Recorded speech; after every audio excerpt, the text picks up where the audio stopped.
Meningkatnya angka positivity rate yang diikuti dengan menurunnya rasio kontak tracing dari 6 hingga 7 menjadi 3 hingga 4 membuat Sumatera Barat berada di daerah rawan COVID-19.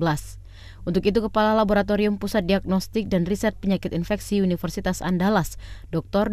Andani Eka Putra MSc menyampaikan perlu adanya upaya tracking dan tracing yang lebih masif.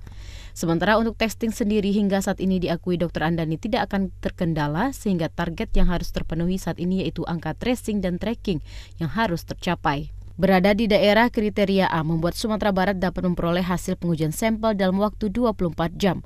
Untuk itu harus ada cara untuk mencapai jumlah testing yang optimal. Salah satu yang dilakukan dengan melakukan peningkatan rasio kontak erat atau meningkatkan penemuan kasus baru. Dalam kondisi saat ini, menurut Dr. Andani, Indonesia secara umum masih berada di masa positivity rate naik, angka positif naik, namun rasio kontak erat rendah atau menurun. Dan ini dinilai mengkhawatirkan. Saat ini kita bisa melihat ya, positivity rate kita naik, jumlah kasus kita naik. Ya, jadi upaya kita untuk mengendalikan pandemi dilihat dari rasio kontak tracing itu turun.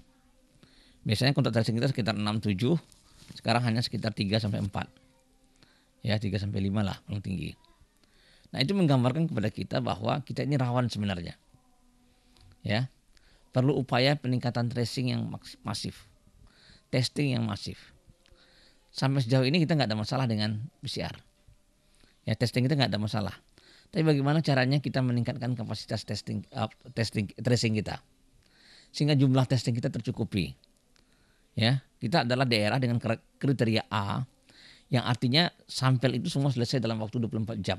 Sementara dalam PPKM darurat, pemerintah menetapkan jika angka positivity rate di bawah 5% cukup 1, 5 hingga 15% naik menjadi 5, 15 hingga 20% harus mencapai 10 kali atau 10 per 1000 penduduk per minggu.